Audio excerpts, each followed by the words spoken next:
성탄 후 첫째 주에 노예로부터 자녀로. 성경은 갈라디아서 4장 4절에서 7절 말씀입니다. 4절.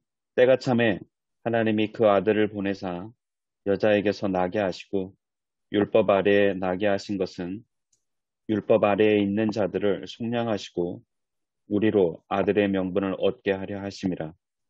너희가 아들임으로 하나님이 그 아들의 영을 우리 마음 가운데 보내사 아빠, 아버지라 부르게 하셨느니라. 그러므로 내가 이 후로는 종이 아니요 아들이니 아들이면 하나님으로 말미암아 유업을 받을 자니라. 아멘.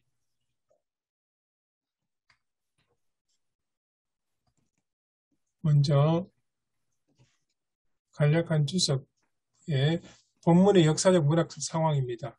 여러분이 다 잘 아시듯이 갈라디아서는 대부분 학자들이 인정하는 바울 서신입니다.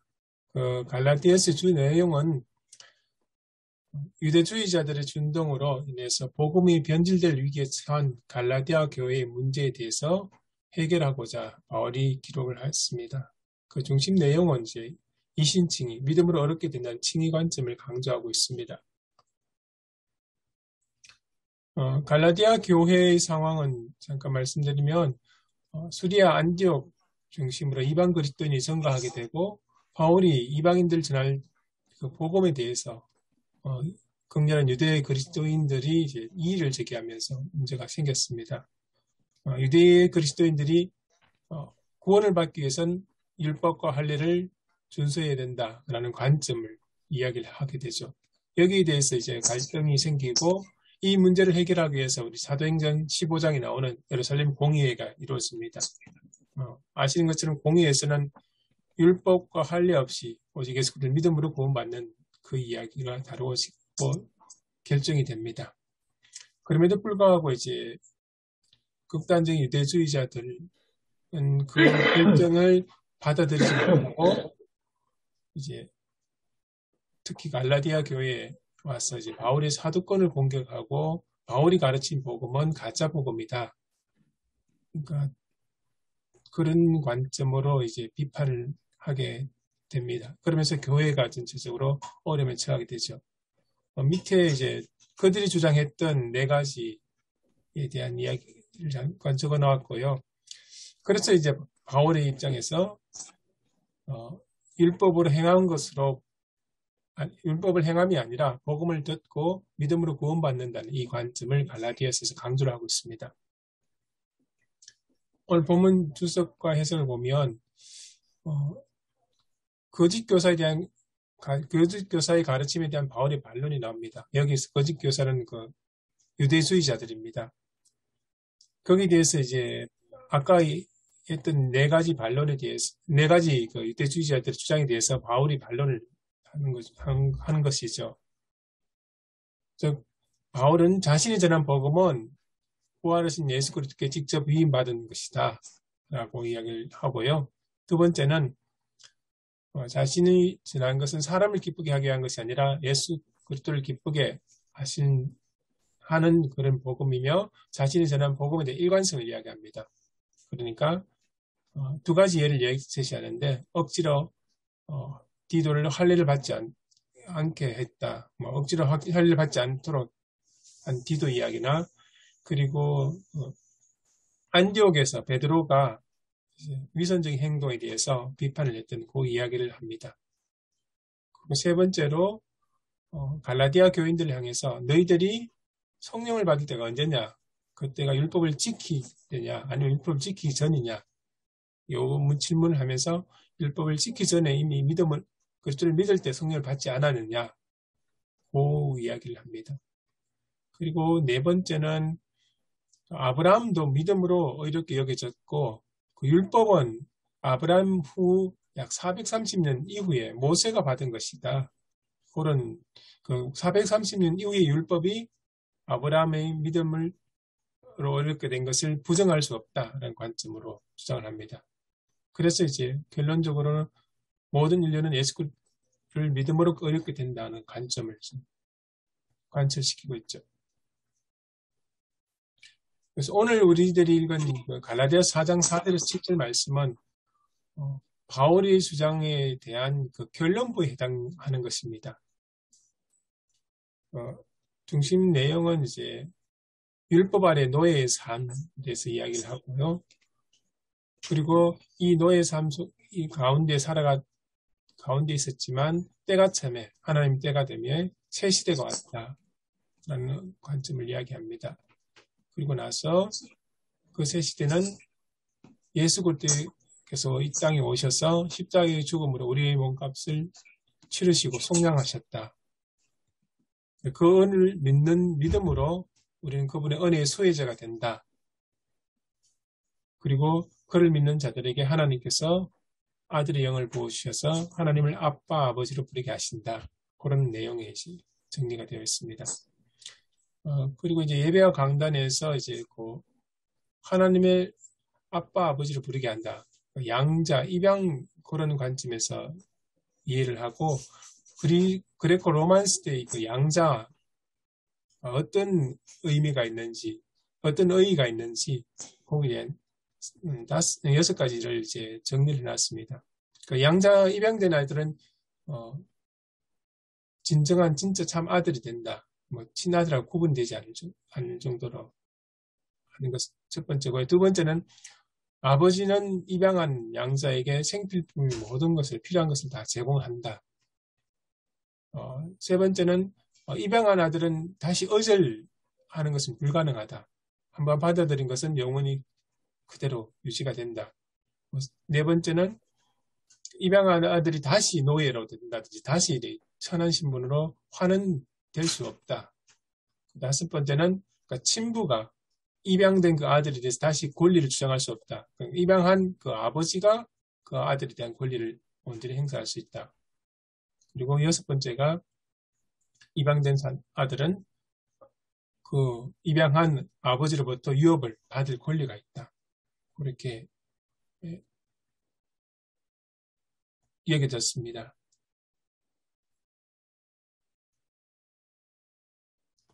그래서 이제 본문의 신학적 메시지와 설교 주제, 설교 구성에 대한 제언입니다.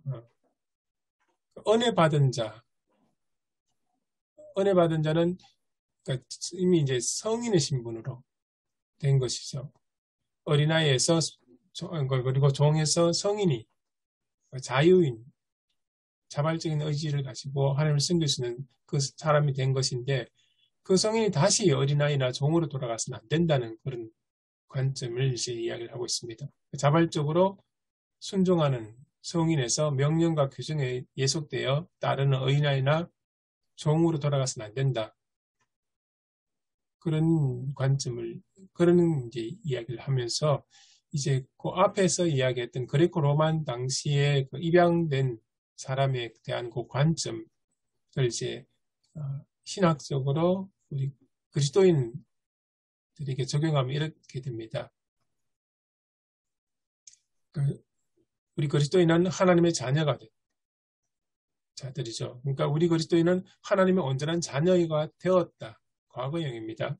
그러니까 앞으로 어떻게 하나님의 자녀가 될 것인지 걱정할 필요가 없다는 관점이고요. 두 번째는 하나님 아버지께서는 우리의 필요한 모든 것을 제공하신다.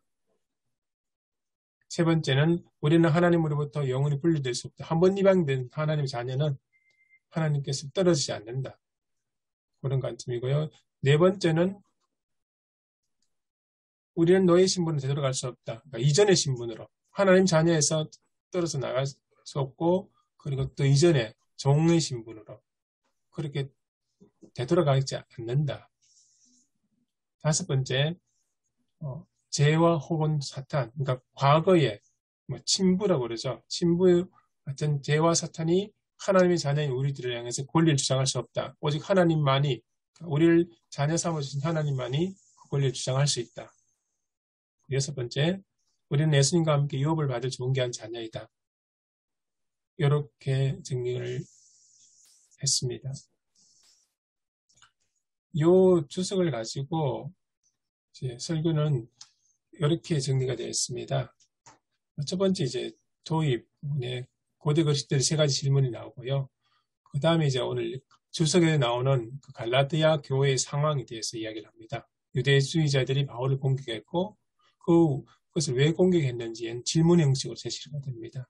그리고 나서 4절에 나오는 때가 참해라는 구절. 이 때가 찼다는 것은 새 시대가 왔다. 과거의 율법의 패러다임에서 복음의 패러다임 시대로, 새로운 시대로 전환이 되었다. 그리고 복음이 가진 패러다임의 전환은 어떤 결과를 가져왔는지, 호칭의 변환을 가져왔고, 종의나 노예에서 아빠, 아버지를 부르는 호칭의 변화를 가져왔고, 두 번째는 유업의 상속자가 되었다. 죄송합니다. 지운다는 것은 제가 못 지었습니다. 유업의 상속자가 된다. 그리고 나서 이제 또 하나 더 언급하는 것이 이제 유대인 그리스도인들과 이방인 그리스도인들의 갈등과 벽에 대해서 이야기를 합니다. 이 설교하신 분이 이제 유대인 그리스도인들에게 있었던, 그러니까 자기들과 다른 이방 그리스도인을 받아들이는 것이 결국 쉽지는 않았을 것이다 하는 이야기와 함께, 또 이방 그리스도인이 막상 교회 안에 들어왔을 때 있을 그 갈등과 벽에 대해서 이야기를 합니다. 그게 때로는 기독권이나 뭐 이익이나 호칭이나 권력 이런 것일 수도 있다는 이야기를 하시고요. 그리고 나서 이제 전체 설교의 정리로서는 복음은 모든 사람에게 열려 있으며 우리 역시 이방인이었으며 복음 안으로 들어오는 자를 환대하며 가족으로 수용해야 한다. 그럴 때 더 큰 자유를 누릴 수 있는 그리스도인이 될 수 있다. 그런 이제 설교를 하십니다.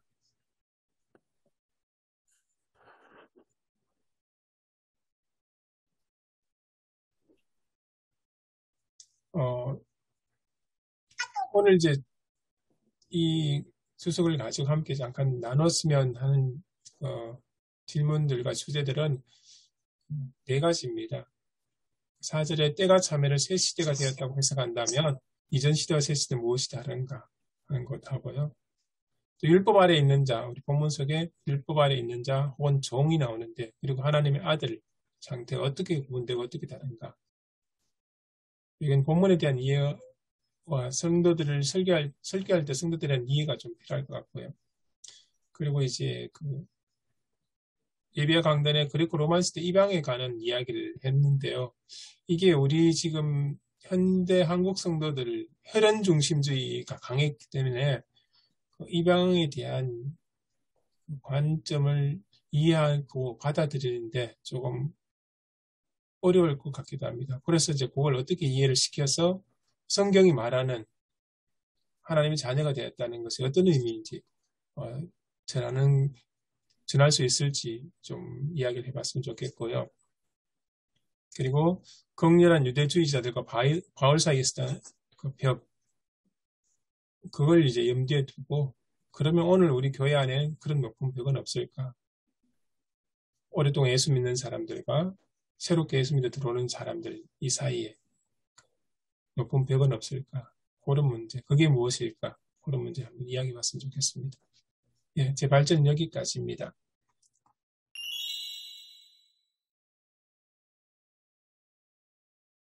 최 박사님, 한 가지 질문을 하겠는데, 예, 혹시 로마서와 갈라디아서를 어떻게 또 구별이 될 수가 있는지 좀 생각을 해봤는데, 의신칭의 문제, 예, 그거 하나 하고, 로마서와 갈라디아서 차이, 그다음 두 번째 질문은 마지막에 양자가 되면은 하나님과는 의절할 수 없다라는 그 문제. 예, 그러니까 한번 구원을 받으면 영원히 구원이 보장된다는 그런 얘기인데, 사실은 다시 자녀 입양된 상태에서 단절이 될 가능성도 우리의 어떤 그 신앙의 상태에 따라서 하나님으로부터 심판을 받고 버림을 받을 수 있다는 이 문제. 한번 우리 그리스도인들 특히 의신칭의 사상 때문에 우리의 성화의 과정에서 아무렇게나 살아도 된다는 어떤 그런 것 때문에 값싼 은혜가 아니라 값비싼 은혜가 아니라 값싼 은혜로 절약할 가능성이 있는 이 문제. 예. 그 처음에 말씀하셨던 로마서 갈라디아서의 차이는 저도 좀 정확하게 알지 못해서 다른 분이 누가 좀 대답을 좀 해주셨으면 좋겠고요. 이신칭의 문제는 오히려 오늘 갈라디아서 쪽에 본문을 보면 사실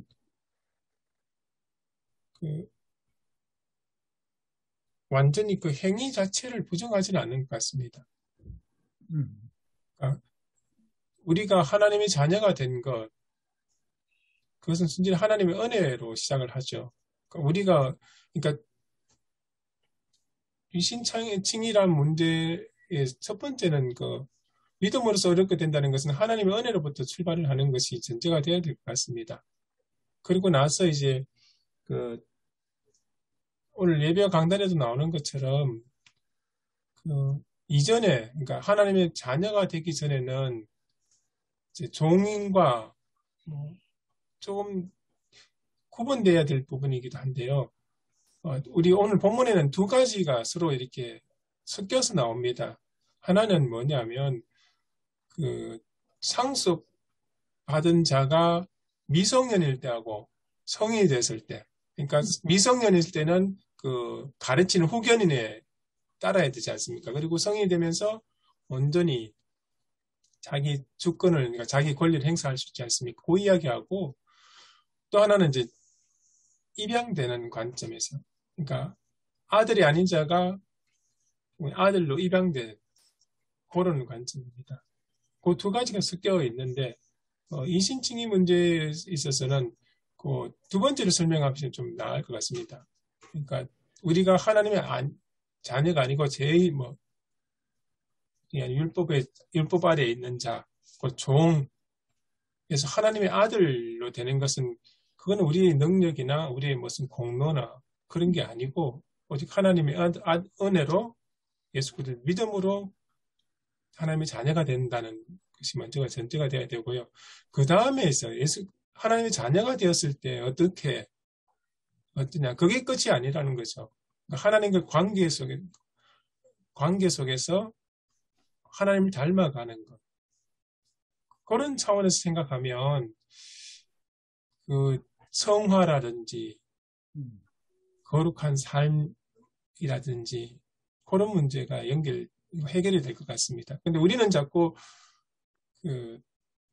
되는 것, 하나님의 자녀가 되는 것, 그것만 초점을 맞추다 보니까 그 다음 단계, 사실 우리가 하나님의 자녀가 되는 그 관점을 설명하는 것, 관점을 이해시키는 것도 왜 그러면 하나님께서 우리를 자녀로 삼으시고 우리를 부르셨는지 설명을 하면 훨씬 나을 텐데 거기에 대해서는 설명하지 않고 그냥 하나님의 자녀가 된다는 것, 천국 들어간다는 것, 이것만 여기에 초점을 맞추는 문제가 되는 것 같아요. 하나님 사실 부르신 것도 하나님과 교제하기 위해서, 하나님의 뜻을 따라 하나님과 동행하기 위해서 부르시는 거잖아요. 그냥 딱 하나님 아들 되는 그걸로만 딱 맞추는 게 아니고, 그런 관점에서 생각해 볼 때, 바울이 이야기한 것은 그냥 이신칭이 믿음으로써 어렵게 받는다는 것. 그건 맞지만, 원래 이제, 바울이 이걸 강조할 수밖에 없었던 게 당시 유대주의자들이 이야기했던 그런 율법과 할례라는 그 강조에 대한 반론을 제기하는 차원에서 여기에 초점을 맞췄던 거지, 바울이 이야기하려고 했던 건 이것만 아니었다는 그런 이야기고요.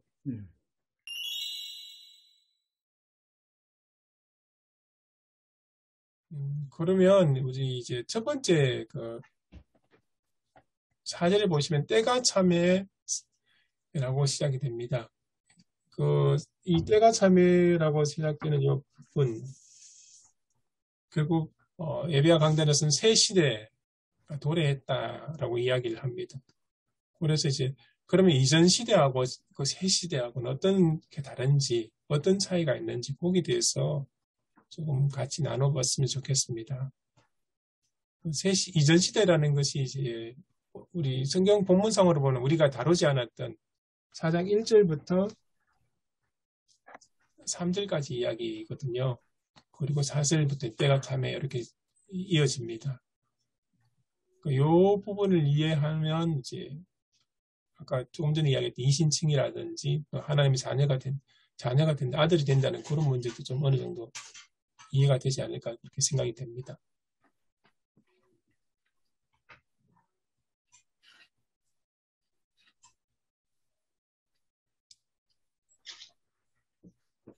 그리고 아까 그 발대 중에 말씀하셨는데 이제 그거 때를 구분할 때 어린 아이냐 어른이냐 이 문제로 구분했는데 그렇게 보면 되지 않을까? 어린 아이일 때는 사실 어떤 형식을 강조할 수밖에 없잖아요. 하지 마라, 하면 안 된다, 위험하다, 뭐 이런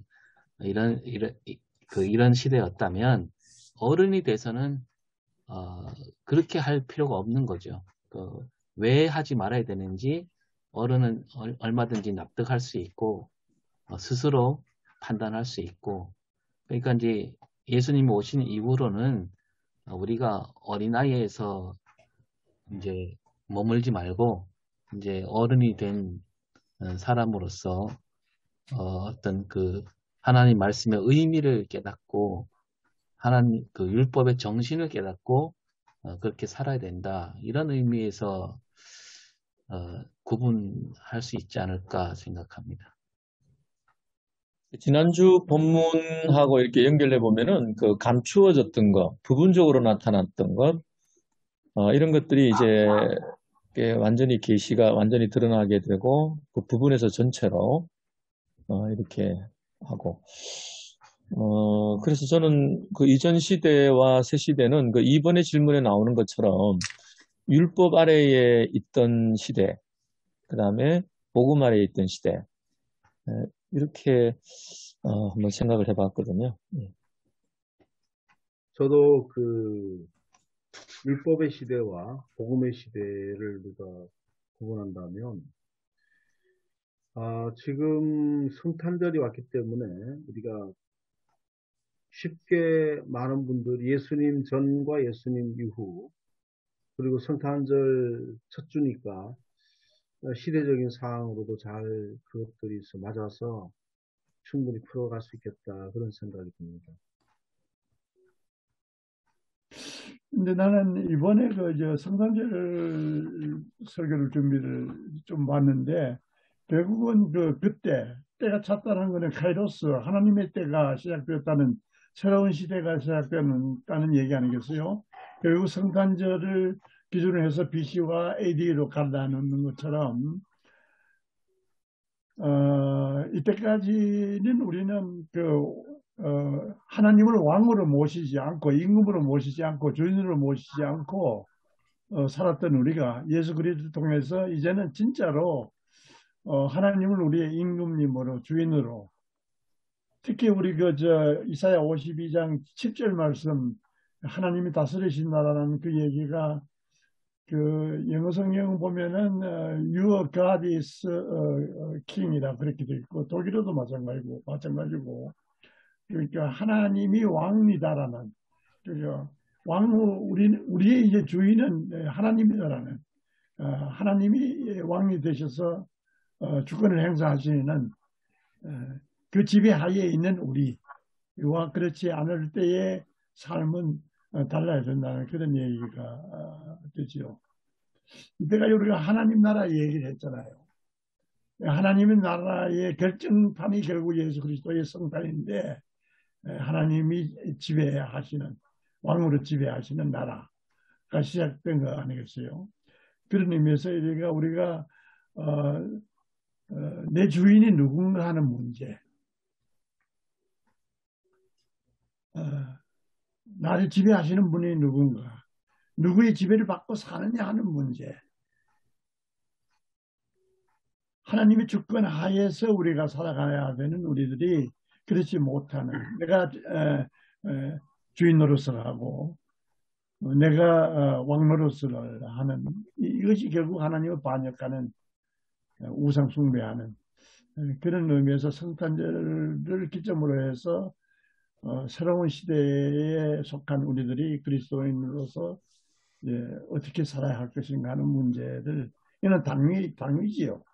그렇게 삶으로써 하나님의 자녀가 되고 그리스도인이 되는 것이 아니라 하나님의 자녀가 되었기 때문에 하나님의 그 귀한 값을 치르고 아들을 십자가에 죽게 하시고, 이 속전을, 너무 값비싼 속전을 지불하시고 우리를 양자로 사셨단 말이에요.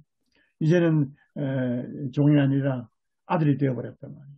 아들로서 우리가 어떻게 살아야 할 것인가 하는 문제는, 이거는 감사와 은혜를 감사하는 의미에서 그저 응답하는 차원에서 그 성공의 삶을 살 수밖에 없는 그런 것 같아요. 예. 우리 본문에 정확히는 나오지 않지만 그 앞에 4장 3절에 보면 초등학문 아래에서 동노릇 하였더니라는 말이 나옵니다. 그래서는 조금 구분을 이렇게 어떻게 보면 좀 도시가인데요. 그러니까 유대인을 같은 경우는 복음 이전에 율법의 시대 있었고, 그 율법의 시대에서 이제 복음의 시대로 넘어간다고 본다면, 여기 초등학문은 이제 이방인 그리스도인들을 향해서 이야기를 한 것 같습니다. 이방인들이 가지고 있던 그런 윤리나 법이나 도덕이나 그런 시대에서 이제는 예수를 통한 복음의 시대로 넘어가는 그런, 그러니까 구분을 하면 좀 더 이해하기 좀 낫지 않을까, 그런 생각이 들기도 합니다. 어쨌든 그 성탄절을 맞이해서 그 예수님이 이 때의 기준이 되신다. 새로운 이전과 이후에 새로운 때를 열어가는 기준이 예수님의 오십니다. 이제 그렇게 보면 성탄절 본문을 설교를 준비하는데 아마 실마리를 풀 수 있을 것 같아요. 물론 그 갈라디아 교인들이 이방인들이 갖고 있는 것도 초등학문이지만 율법 자체가 초등학문이라고 규정하고 있지 않습니까? 모학 선생한테 배우는 시대라는 거죠.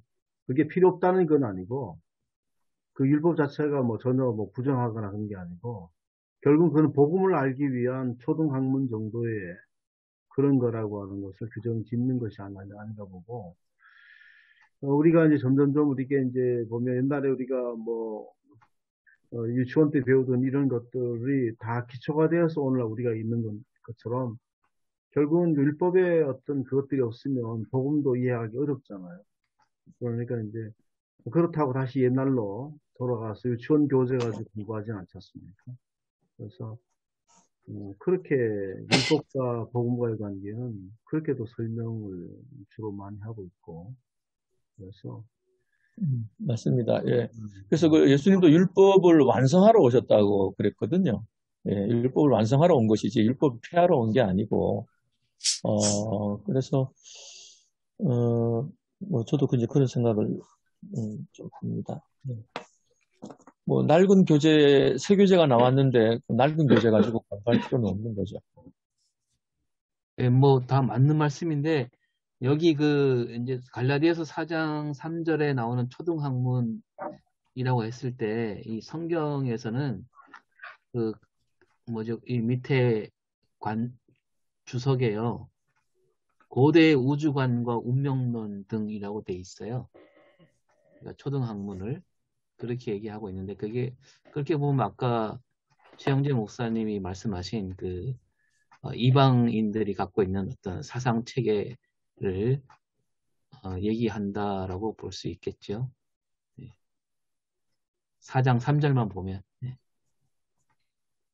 저는 이렇게 조금 이해를 했습니다. 그러니까 율법, 아까 말씀하신 거지, 예수님께서 율법을 폐하러 오신 것이 아니라는 관점 좀 더 확장시키면, 그러니까 예수님 오시기 전에는 이제 그 율법을 행하라는 명령이 있지 않습니까? 그러니까 두려움이 있죠.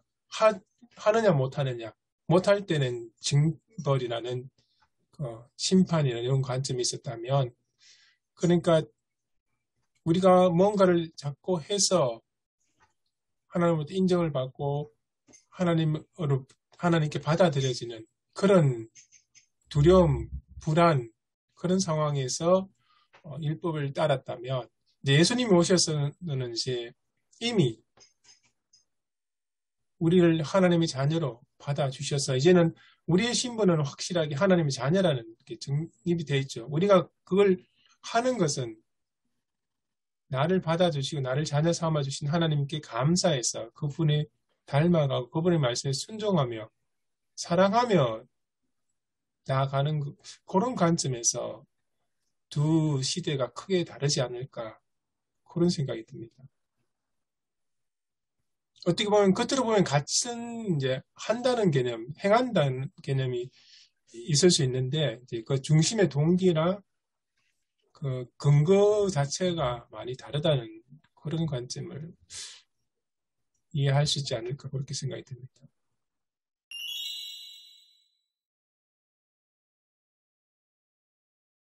그래서 이제 제가 두 번째 율법 아래 있는 자하고 종 그리고 하나님의 아들 상태 어떻게 다른가 했을 때 그렇게 이해하면 좀 좋지 않을까 그런 생각이 들었습니다. 율법 아래 있는 자와 종은 주인이 시킴이나 명령에 의해 가지고 복종을 하는 거라면 아들은 이제 자발적으로 나를 불러주시고 나를 자녀 삼아주신 하나님께 감사해서 그분을 사랑하면서 하나님의 말씀에 이제 순종하고 행동으로 옮긴 그런 관점에 이해할 수 있지 않을까 그렇게 생각이 됩니다. 저는 조금 뭐 다른 생각이긴 할지도 모르겠는데요. 하나님이 율법을 이스라엘 백성들에게 주신 것도 분명히 은혜 아래 주셨다고 생각해요. 6월절을 지났고, 뭐 그들이 뭐 외모나 능력이나 어떤 자격이 있어서 하나님의 선택을 받은 것이 아니고, 완전한 하나님의 은혜 안에 선택을 받은 사람들인데, 그런 사람들을 일단 하나님이 구원해 주시고, 그 다음에 하나님의 백성으로 어떻게 살아야 할지에 대해서 그 율법을 주시면서 이것은 너희들의 행복과 생명을 위한 것이다 하고 이제 이렇게 주셨는데, 그 율법 자체가 잘못된 것은 아닌데, 다만 바울 당시에 그 유대주의자들이 그 기득권을 가지고 그 당시 모든 것들을 지배하면서 이렇게 사람들을 가르치고 했던 그 동기, 아까 말씀하셨던 그 율법을 향하는 그 동기가 뭐냐 하면은 이 율법을 지켜야만 우리가 뭐 하나님의 뭐 그 자녀가 된다. 그들은 이미 하나님의 택한 백성이거든요. 예, 그 율법을 지켜서 자녀가 되는 건 아니거든요. 그러니까 동기 자체가 이제 잘못된 것이라고 생각이 들어요. 그래서 율법을 지켜야 되는 걸 행해야 되느냐 하지 않아야 되느냐 어떤 명령이나 법률이나 규칙에 얽매여서 율법을 대하였던 그 태도에 대해서 지금 그 바울은 그게 이제 너희들이 종살이 하는 거다. 네. 그래서 우리 그 탕자의 비유에서 큰아들과 같이 아버지와 함께 있는 은혜 아래 살아가면서도 자기 스스로가 종의 자리에 들어가서 율법의 사슬에 묶인 것이지 그 율법이 원래 묶으라고 준 건 아니거든요. 저도 같은 생각입니다. 하나님께서 이스라엘 백성들에게 율법을 주신 것은 그들을 뭐 이렇게 묶어놓거나 그들을 억압하려 주신 것이 아니고 그 당시에 사회의 어떤 책에서 하나님께서 최초의 최초 하나님 나라에 모여있는 에돔 동산을 만들 때는 그 모든 법들이 설계된 거죠. 모든 사람들이 하나님의 은혜를 누리고 자유와 평안을 누릴 수 있도록 누가 누구를 판단하지 않고 그렇게 할 수 있도록 그렇게 이렇게 설계를 하셨는데 결국 타락하지 않았습니까? 그런데 하나님께서 이스라엘 백성들이 있는 그 당시에는 강자가 약자를 지배하고 포갑 행성하고 약탈하고 뺏고 하는 사회체계 가운데 속에서 하나님이 이스라엘 백성들에게 율법 주신 것은 너희는 그렇게 살면 안 된다는 거죠.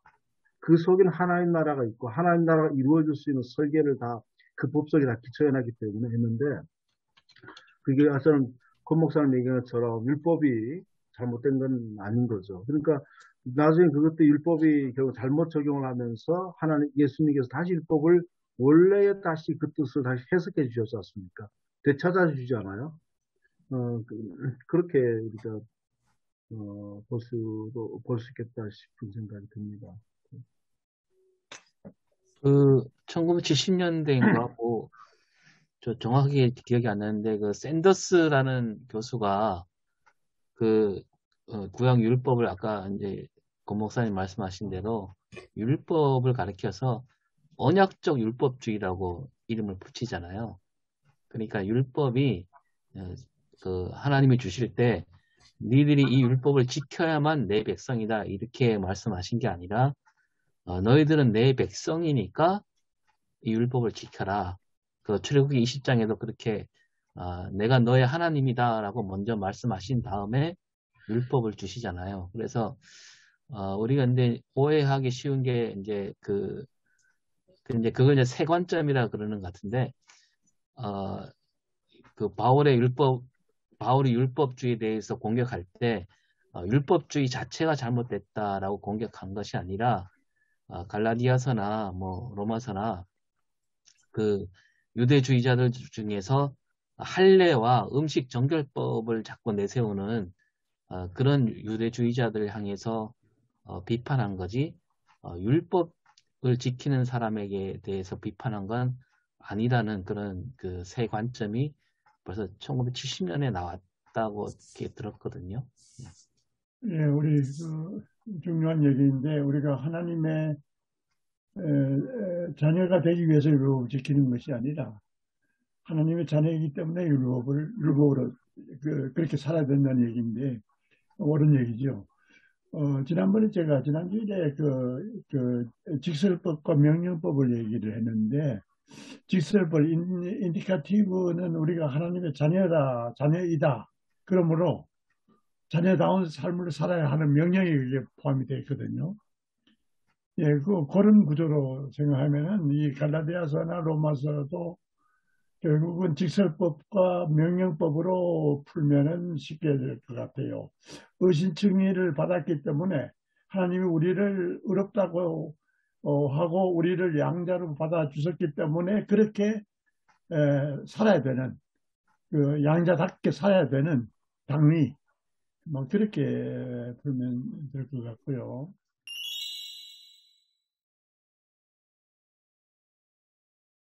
그러면 세 번째 제가 질문을 했던 게 입양에 대해 부정적인 한국 성도들이 그레코 로만 시대의 입양에 대해서 바르게 이해할 수 있도록 어떻게 전할 것인가 입니다.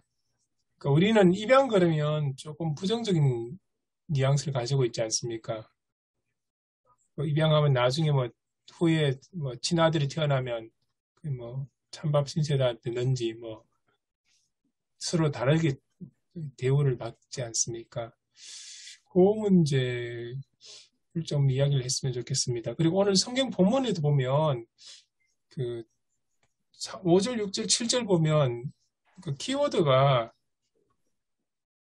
세 단계로 나눠집니다. 5절에 보면 속량하시고 아들의 명분을 얻게 하신다. 아들의 명분, 그러니까 아들이 되게 하신다는 거고 6절 보면 그의 아들의 영을 보내서 아버지라. 아버지라 하게 하신다. 그러니까 이거는 이제 입양된 아들의 이제 고백이 되겠죠. 그리고 7절 보시면 그 입양된 아들에게 이제 유업을 받게 하신다. 어떻게 보면 이 세 단계라고 생각해야 되나요? 그렇게 볼 수 있지 본문상으로는 그렇게 볼 수 있지 않을까 그렇게 생각이 됩니다. 처음에 이제 입양을 했을 때 하더라도 그 아이가 입양한 그 양부모를 진짜 아버지 어머니로 받아들이진 않을 것 같아요. 처음부터 좀 시간이 걸리지 않을까 그런 생각이 드는데 그런 부분이 오늘 말씀에 이제 아들의 영을 보내셔서 우리를 아버지로 부르게 하신다. 그런 관점이 아닐까 그런 생각이 들기도 하고요. 첫 번째 아까 김정일 목사님도 말씀하셨는데 한번 입양되면 끊어지지 않는다고 하는 거는 그랬고 로마 시대에서는 그것들이 통했다 하더라도 지금 우리가 파양이라고 있지 않습니까? 우리 오늘날에 그걸 이해가 잘 안 되잖아요. 파양 그런 애들이 종족이라고 하기 때문에 그 시대는 그렇게 하더라도 새로운 관점으로 좀 봐야 된다고 보고 한번 그런 구원받게 되면 뭐 그냥 끊어지지 않게 된다. 그런 것들이 여기 논쟁들이 있고요. 그런 것도 있고, 있고. 그 다음에 전반적으로 이제 제가 두 가지를 말씀을 좀, 이제 들으면서 또 발자하는 거 듣고 또 발자하는 거 들으면서 생각나는 거는, 새로운 시대와 이전의 시대, 율법의 시대와 그 다음에 새로운 복음의 시대가 어떻게 다른가. 이제 이신층이하고 양자라고 하는 관점에서 본다면, 율법의 시대에는 본인 스스로가 의롭게 되려고 하는 거거든요. 율법을 잘 지킴으로, 할례를 받음으로. 근데 실제로는 복음의 시대는 우리가 어떤 예수 그리스도가 우리를, 김전 목사님도 말씀하셨지만, 우리가 의로워서 우리가 의롭게 된 것이 아니고, 의롭게 하실 칭함으로 우리 의롭게 되지 않습니까? 실제로 우리 자신도 의로운 존재가 아닌 거죠.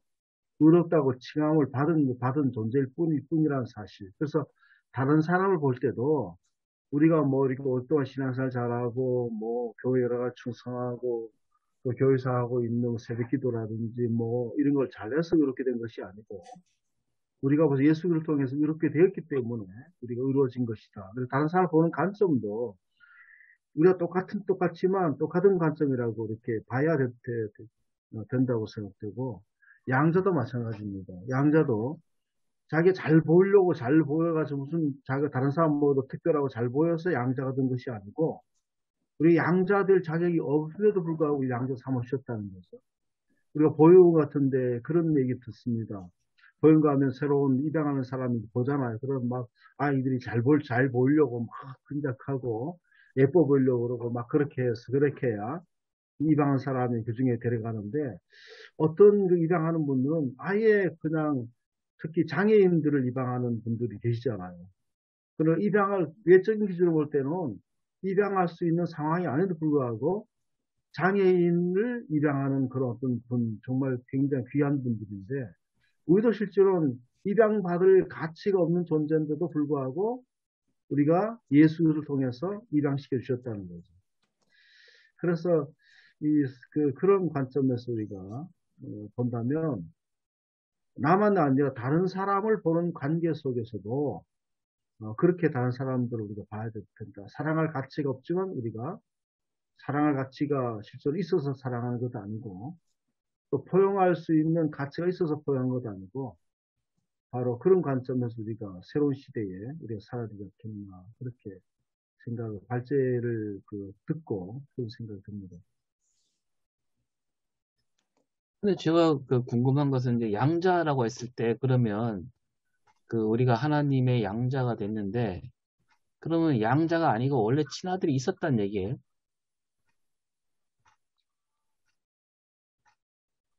여기서 관점 보면은 진짜 친아들은 유대인들이죠. 유대인들 이스라엘 사람들 아니겠습니까? 그렇게 보면 조금 이게 좀 뭔가 많이 유대 중심주의잖아요. 그러면. 아니 원래는 하나님께서 그러니까 계속해서 로마서의 관점도 그렇고 여기 보면 뭐 덧붙임도 얘기 나오고 뭐 다 나오잖아요. 나오면 원래는 그런데 그들이 그것을 거부함으로 말미암아 이제 이방인들을 예수를 통해서 양자 삼으셨다라고. 그러면 이런 얘기가 되는 거죠. 이제 양자들은 늘 파양될 어떤 근심이 있는 거고 친아들은 전혀 그런 근심이 없는. 친아들은 파양할 수 없잖아요. 이렇게 보면 너무 유대 중심주의가 아닌가. 그래서 우리가 이렇게 보는 게 과연 합당한가 이런 생각이 들고 예수님이 비유로 들었을 때는 둘째 아들이 원래 아들이었는데 나갔다가 들어온 걸로 얘기하잖아요. 그러니까 우리도 뭐 이제 이방인이라는 말 자체가 사실은 유대인 중심에서 나온 말인데 글쎄요. 제가 볼 때는 뭐 이방인 따로 있는 게 아니라 그 당시 배경에서 이방인이라는 말이 있을 수밖에 없었지만 누구나 우리가 하나님의 형상대로 지음받은 사람이기 때문에 원래 다 하나님의 자녀인데 하나님의 자녀인 줄 모르고 살다가 그 깨닫게 돼서 하나님의 자녀로서 살게 된다. 이렇게 보는 게 오히려 더 이 복음에 맞지 않을까요? 보통 하나님의 아들, 그러면 우리 예수 그리스도 독생자 예수 그리스도를 이야기를 많이 하죠. 그리고 아까 조금 전에 이야기하셨던 그 이야기는 그 유대인, 이방인 모두 다 이제 그 양자로 보는 게 맞을 것 같습니다. 제 생각에는. 그러니까 죄 아래, 그러니까 처음에 이제 아담과 하와의 창조, 하나님과 관계 속에서 살아가다가 타락으로 인해서 하나님과 관계가 끊어지지 않습니까? 그런 관점에서 유대인, 뭐 이방인만 뭐 양자라는 개념이라기보다는 유대인들도 역시 하나님께서 받아들여 주셨다는 그런 관점에 보는 게 맞을 것 같습니다. 그게 하나님의 은혜였고.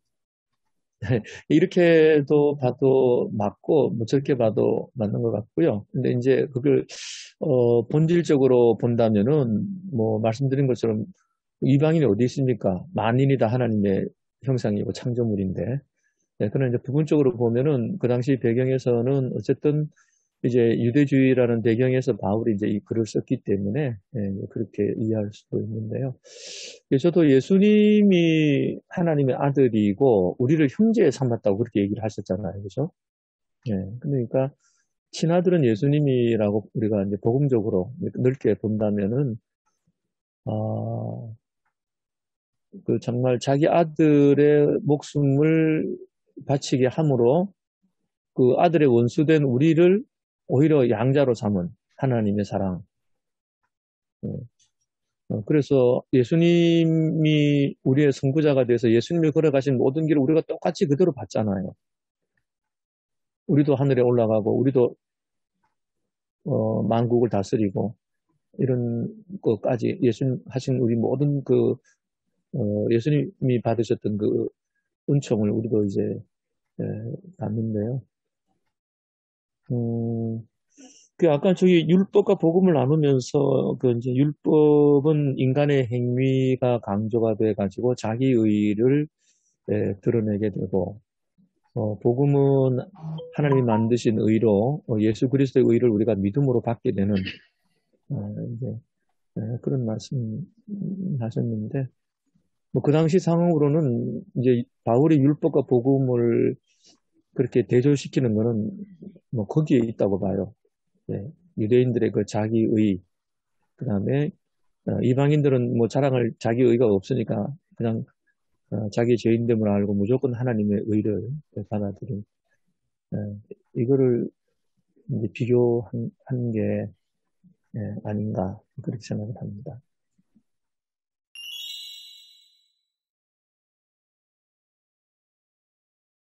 아까 이야기하셨던 그 말씀, 우리가 한번 자녀 되면은 두 번 다시 끊어질 수 없냐, 그 이야기 하셨잖아요. 그게 논쟁이 되는 건 사실이에요. 그리고 이미 칼빈주의자들하고 아르미니스주의자들 사이에서 논쟁이 됐던 다섯 번째 항목이기도 하거든요. 성도의 견인. 칼빈주의자들 쪽에서는 한번 하나님께서 구원하시기로 작정한 사람은 끝까지 인도하신다는 그런 관점의 이야기를 주장을 했다면, 이제 아르미니우스주의 쪽에는 믿음에 따라서 얼마든지 떨어져 나갈 수 있다. 그 사람이 어떤 태도, 어떤 자세에 대해서 하나님이 떠날 수 있다. 그런 관점의 이야기를 하거든요. 그 부분은 이제 논쟁이 많이 되는 것 같습니다. 근데 성경 본문 둘 다 이제 성경 본문도 둘 다 이제 있거든요. 그 근거가 되는 성경 본문 자체가. 그러니까 우리를 하나님의 사랑에서 끊을 것이 없다는 거 로마서의 말씀도 있고요. 실제로 우리 주위에 보면 또 성경상에도 보면 하나님의 자녀로서 하나님 부름 받았다가 하나님을 떠나는 사람도 있고 그런 이야기를 보면 여전히 논쟁이 될 문제일 것 같아요. 근데 그 칼뱅주의에서 이제 성도의 견인을 얘기할 때, 그 전제가 뭐냐면 하나님의 절대 주권에 의해서 그렇게 나온 얘기잖아요. 그래서 그렇죠. 하나님의 그 이제 한번 구원받은 것을 누구도 끊을 수 없다라고 할 때, 그러면 내가 구원받았는지 안 받았는지 알 수가 있느냐? 칼뱅주의로 말하면 모른다는 거죠. 사람은 알 수 없다는 거죠. 내가 구원받았는지 못 받았는지.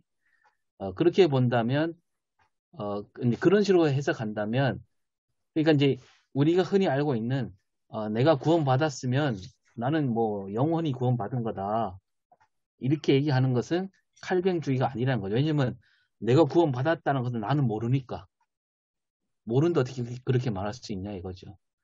근데 이제 그 아르미니스 쪽에서는 그 사람들은 내가 구원받았는지 안 받았는지 안다고 그러잖아요.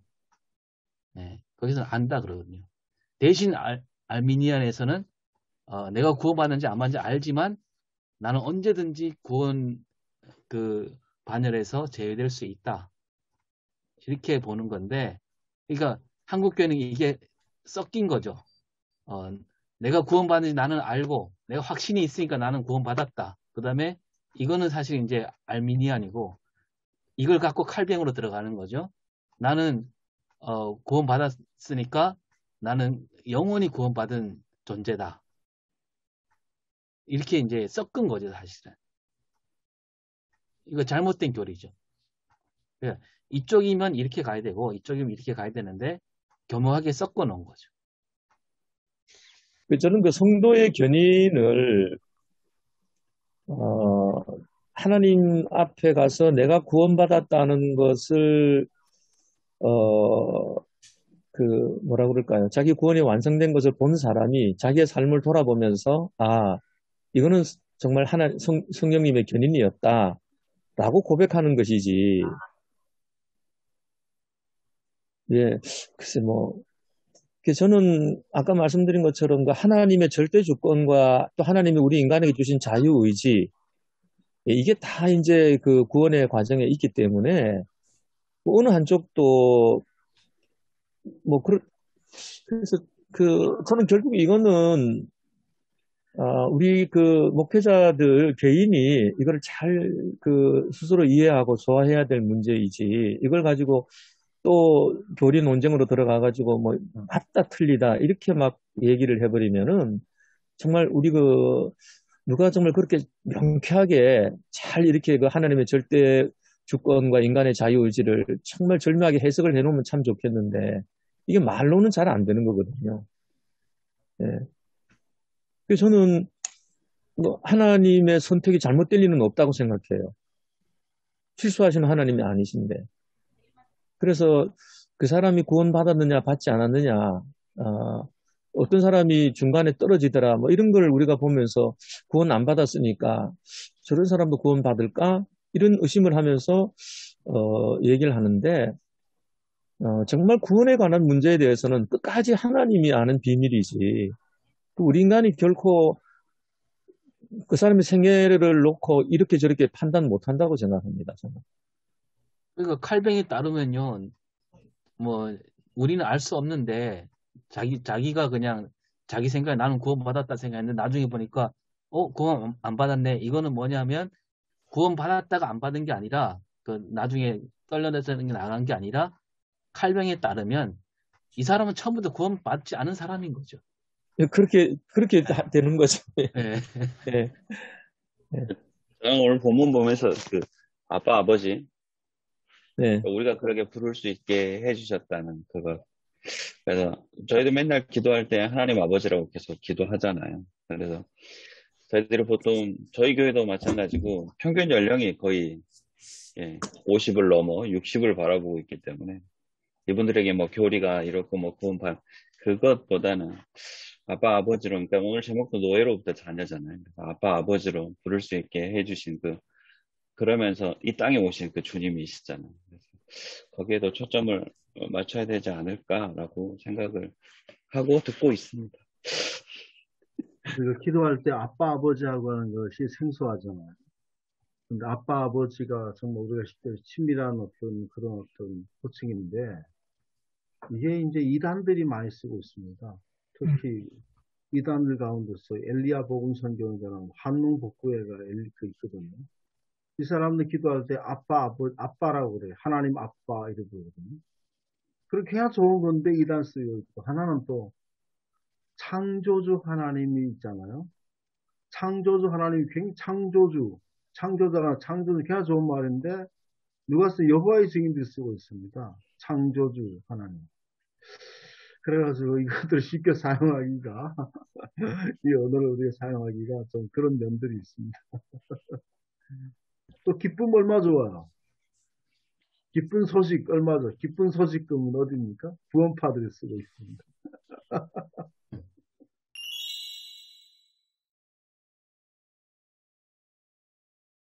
네 번째 제가 했던 게 그 극렬한 유대주의자들과 바울 사이에 존재했던 벽을 생각해 볼 때 우리 교회 안에 높은 벽은 무엇인가 라는 관점입니다. 사실 갈라디아서 썼던 배경도 유대주의자들 때문이었지 않습니까? 유대주의자들 갈라디아 교회에 와서 이제 바울이 전한 복음을 왜곡시키면서 이제 벽을 쌓게 된 거죠. 유대주의라는 벽을 쌓으면서 이제 이방인 그리스도인들이 교회 안으로 들어오는데 큰 장애가 되는 그런 일을 했는데, 그런 관점에서 혹시 오늘날 우리 교회 안에도 그런 모습은 없는가? 복음이 전해졌을 때 그 복음을 정말 기쁘게 감사하게 받아서 교회에 딱 들어왔는데 앞에 큰 벽이 딱 가로막혀 있는 경우, 그런 경우는 없는가? 그런 생각이 들었습니다.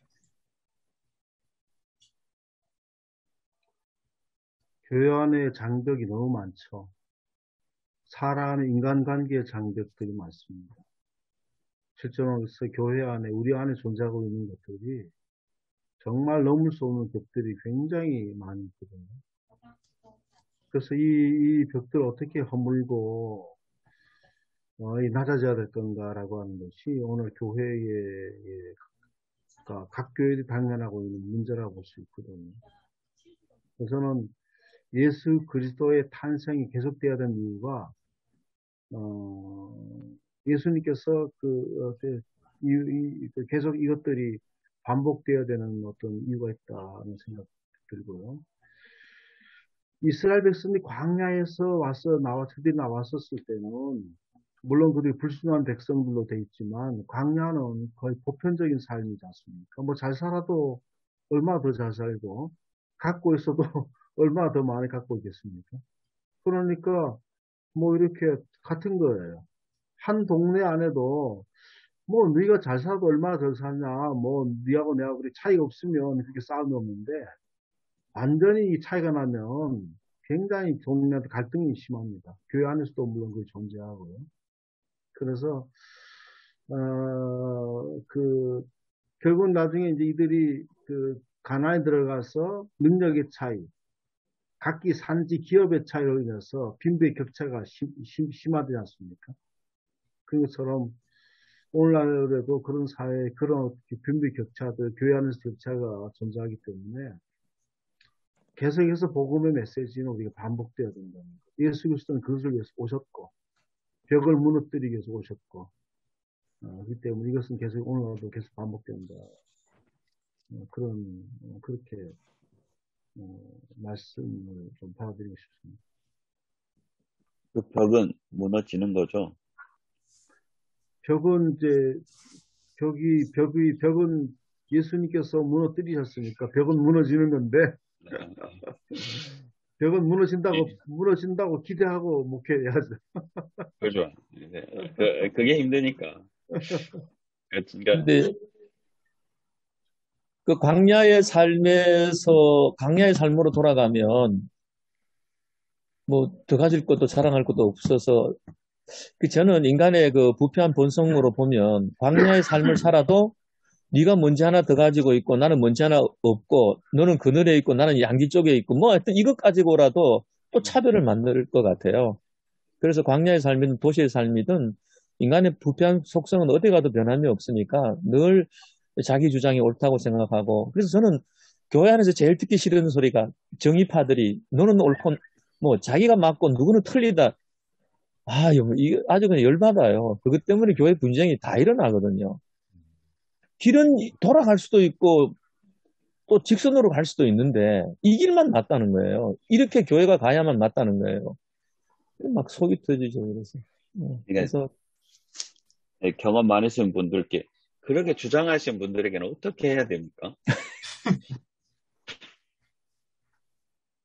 그래서 이제 네. 그 우리 종교에는 상징이 있잖아요. 그 종교가 상징하는 그 경험들과 이런 것들이 다 있는데, 근데 그건 어디까지나 상징이지, 그게 목적 자체는 아니거든요. 형식이나 뭐 예전이나 이런 것들이 다, 상징이고 가리키는 것인데, 사람들은 그 형식이나 그거를, 전통이나 이런 것들을 목적으로 생각해요. 그래서 그걸만 가지면은 자기들이 만족감이 있거든요. 그리고 그것만 붙들고 있으니까, 이게 교회 생활은 10년, 20년 하고 뭐 직분은 가졌어도 늘 초등 학문에 매달려 있는 이런 사람들인 거예요. 그래서 저는 과정보다는 목적을 너무 예, 그거는 그래서 도구거든요. 그러다 보니 도구를 목적이 목적화하고 이끄는 삶 뭐 이런 것만 하고 있고. 예. 그래서 참 그래서 그 벽들은 뭐 뭐 항상 있다고 생각해요. 있다고 생각하는데 그래도 이제 우리 교회 안에서도 그 성향적으로 옳고 그른 거를 판단하는 사람들이 있잖아요. MBTI에서도.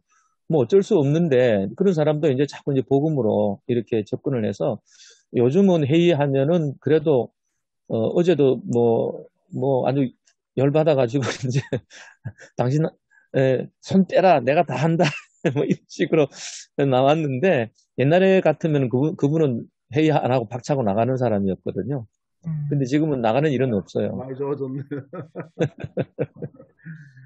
제가 우리가 메시지가 차별적인 메시지가 아니고 복음적인 메시지가 그렇죠. 중요하다는 거죠. 지속적으로 하여간 뭐 우리 자신이 교회에서 경쟁을 조장한다든지 메시지 자체가 뭐 경쟁을 조장한다든지 그런 목회는 쉽겠죠. 그런 어떤 메시지가 아니라 지속적으로 어떤 장벽을 허물고 푸는 메시지, 함께 가자고 하는 것들, 또 앞에 미리 간 사람들은 좀 천천히 걸음을 추고, 뒤에 처진 사람은 조금 걸음을 좀 빨리 하고, 이런 그 메시지가 지속적으로 우리가 선포될 때에 변화가, 완전한 변화는 없겠지만, 그 변화가 온다고 보거든요. 저희 교회에서도 2년 전에는 정말 심각했습니다. 아주 뭐, 완전히 그러는데, 뭐, 아무튼 요즘에는 상당히 많이, 정말 좋아졌습니다. 많이 좋아지고, 그랬거든요. 그렇다고 뭐 그게 완전히 없어진 건 아닌데, 그러나 많이 좀 이렇게 좀 녹아지고 좀 그랬습니다. 그래서 우리가 강단의 이 메시지가 정말 그래서 중요하다. 정말 그래, 목사 역할이 중요하다고 봅니다. 너무 실망해서 안 되고, 뭐 포기해서는 안 되고, 네. 그러잖아요. 설교가 교회를 만들고 또 교회가 설교를 만들어요. 그냥, 네. 그래서 메시지 하는 대로 가는 거죠, 교회는.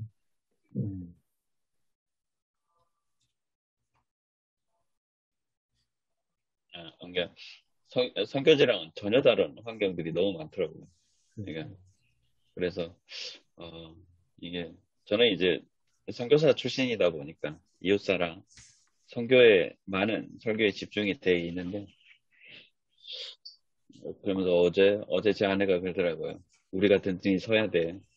교회가 든든히 서야 이웃도 사랑하고 선교도 할 수 있는 거야. 그래서 내년에 이제 든든히 서가는 교회라는 주제로 이렇게 할까 생각하는데 네, 어제 한 분이 나가셨거든요. 회의하시다가.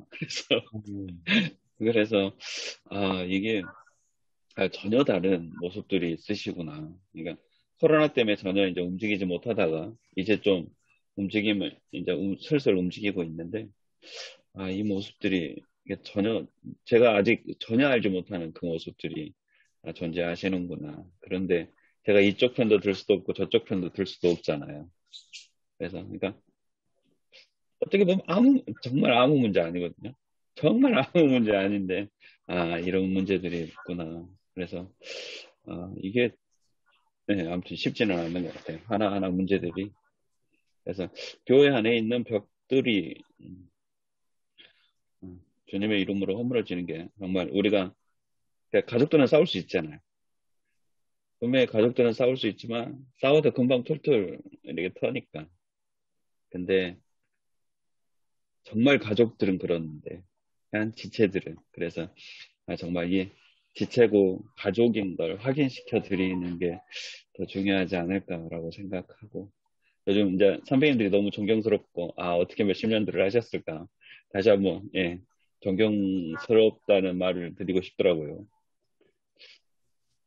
우리가 목회가 끝날 때까지 그 교회에서 목회가 끝날 수도 있고, 또 내가 또 이제 저희들이 이제 또 시간이 돼서 끝날 수 있는데, 그날까지 포기하지 않고 지속적으로 그걸 만들어가는 것이 우리의 목회자 역할 같습니다. 돌봄이라든지 또 메시지를 통하든지 간에 진짜 어떤 만들어가는 것이 교회 전체적인 전체적인 회의면 괜찮겠는데 어제 자치기관에서 있었던 일이거든요. 전혀 모르는 상황에서 한 분이 똑똑하시더니 목사님 이제 안녕히 계십시오 하고 가셨어요, 한 분이. 그래서 뭔 일인가 하고 봤더니 또 그런 일들이 좀 있더라고요. 그러니까 교회 안에서 높은 벽들, 그러니까 저희는 정말 현실적인 벽이 하나 있는 게 뭐냐면 40년 동안 앉은 자리를 그대로 앉으세요. 새 가족이 와서 그 자리에 앉으면 툭툭 치면서 비키라고 그래요, 자기 자리랑. 맞습니다. 그러면 그분은 안 오세요. 시험 들으셔가지고. 그래서 이게 안 바뀌더라고요. 절대 안 바뀌더라고요. 그래서 코로나 때문에 조금 넓어지긴 했지만 거기를 안 벗어났어요. 그 구역을. 그래서 이것 때문에 계속 힘든데도 안 바뀌시더라고요. 자리 때문에 그런 경우 많습니다. 내 자리인데 그 자리에 앉아 기도가 잘 되고 예배드리 같은데 다른 자리 바뀌면 안 되는 거예요. 아까 임 목사님 얘기하신 것처럼 그 가족이라는 어떤 그 본질적인 그 바탕, 그거를 깨면 안 되거든요. 근데 목회자가 이제 뭐 옳고 그름을 자기가 판단해가지고, 교인들은 판단 못하게 하면서 자기가 판단해가지고 뭐 이렇게 해버리면은 진짜 그거는 뭐 교회를 그렇게 되는 거죠. 그래서 저는 이 사랑, 모든 율법의 완성이 사랑이고 예수 그리스도를 중심으로 통일되는 게 하나님의 소원인데, 근데 그게 이제 마지막 우리 신앙의 꼴이라고 생각을 하거든요. 그걸 위해서 우리가 기도하고, 그걸 위해서 우리가 인내하고, 그걸 위해서 성령의 은사가 필요하고, 그걸 위해서 우리가 말씀 듣는 거고, 그걸 위해서 우리가 뭐 금식도 하는 거지. 그런 것들은 다 하면서 결국은 사랑은 못하고 하나는 안 되고 하면 안 되거든요. 그래서 뭐 교회 안에 그런 문제들이 일어날 때 뭐 특별한 일이라고 우리가 놀랄 거 하나 없이, 아무리 당신이 그래도 이 하나님의 사랑과 나와의 관계는 안 깨진다, 이런 그 신념을 가지고 뭐 그 사람 때문에 또 우리가 기도하면서 교회가 성장하는 거고, 기도를 더 하는 거고, 또 우리가 참고 인내하는 거고, 그렇게 생각하면서 가야 되지. 뭐 이 땅의 교회들을 뭐 우리가 뭐 가라지를 쏟아낼 수도 없는 거고. 하여튼 속이 썩으면서 가야 되는 게 아닌가 싶습니다. 이상호 목사님, 우리가 지금까지 교회가 사업이나 프로그램에 매몰되어 왔거든요.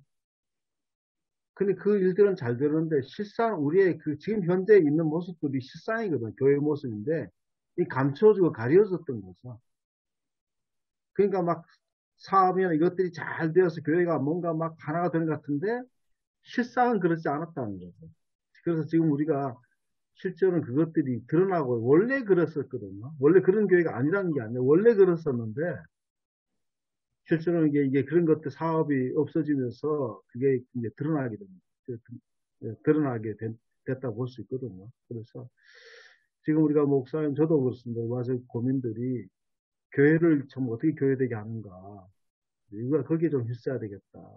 내적인 힘을 좀 기르는 시대다. 그렇게 저도 그렇게 생각하고 교회도 좀 그렇게 많이 강조를 좀 하고 있고, 그게 우리의 시급하다고 봅니다.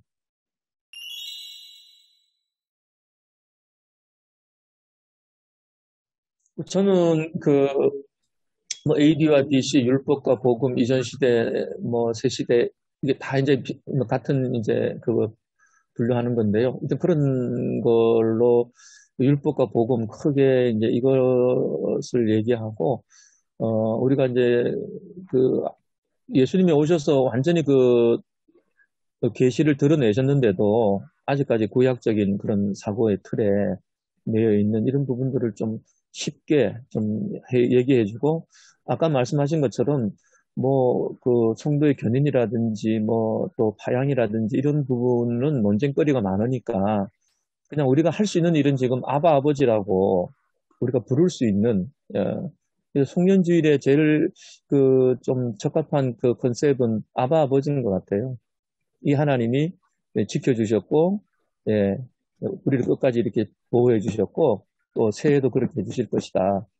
그래서 아바 아버지는 아들과 아버지 사이가 제일 친밀하고 가까운 관계고, 또 아들은 제일 아버지 사랑받는 관계인데, 네, 우리가 입양 양자지만, 네, 예수님이 우리 친아들이지만, 하나님 우리를 양자 삼아서 예수님과 똑같은 그런, 은총과 권리를 우리에게 주셨다. 이건 뭐 말로도 알 수 없는 그런 건데, 이런 쪽으로 한번 이렇게 설교를 만들어 볼 생각입니다. 저는 우리가 이제 예수님이 오셨기 때문에 새로운 시대가 시작됐잖아요. 우리는 새로운 시대, 그러니 뭐, 벌써 우리가 예수를 믿고 새로운 시대에 사는 사람이지만, 절기상으로 새로운 시대가 되었으니까 우리가 새로운 시대의 사람을 살아가자. 율법의 생각들 좀 언급해야 되겠죠. 우리가 그 율법의 어떤 우리 의로운 사람으로서 우리가 살아가자. 하나님께 우리 의롭게 주셨다는 것과, 그 다음에 우리가 종이 아니라 이제 하나님의 아들로 우리가 살아가야 된다. 얘기하고, 다른 사람을 볼 때도 우리가 행위로 의롭게 된 것도 아니고, 우리의 공로로 우리가 아들이 된 것도 아니라는 거죠. 다른 사람을 볼 때도 똑같은 처지다. 내가 다른 사람을 더 낫고, 더 우월하고 탁월해서 그런 것이 아니라는 거죠. 그러니까 모든 사람을 좀 이렇게 같은 입장에서 우리가 좀 자기가 뭐 좀 하면 좀 달라 보이고 싶어 하고 좀 그런 것이 인간의 본성이지 않습니까? 그렇기 때문에 다른 사람 보는 관점, 새로운 눈으로 정말 복음의 시대로 다른 사람을 좀 보자. 맞아주자. 뭐 그런 어떤 내용으로 설교하면 어떨까 지금 그런 중입니다. 물론 뭐 주간 중에 바뀔 수도 있겠죠. 자기가 새로운 시대에 살자. 네, 여기 새 시대, 네, 복음의 새 시대, 율법에서 복음으로, 종에서 아들로. 그래서 우리는 하나님의 자녀고, 우리는 한 가족이다. 이번 주, 다음 주는 한 가족임을 다시 한번 설교를 해야 될 것 같습니다. 여기 이제 아들의 영을 우리 마음 가운데 보냈다는 말이 이제 마음에 들어오는데요. 예수님이 이 땅에 오심으로 아들의 영이 우리한테 온 것이다. 이렇게 여기에 초점 맞춰서 말씀을 나누고 싶습니다.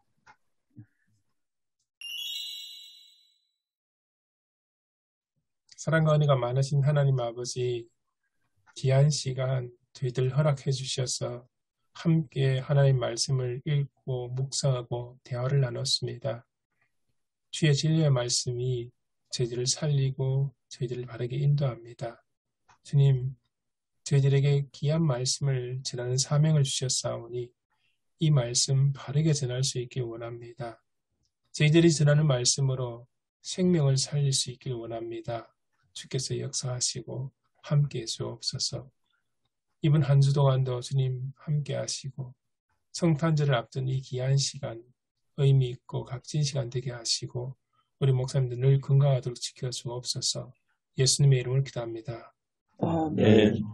수고하셨습니다. 수고하셨습니다.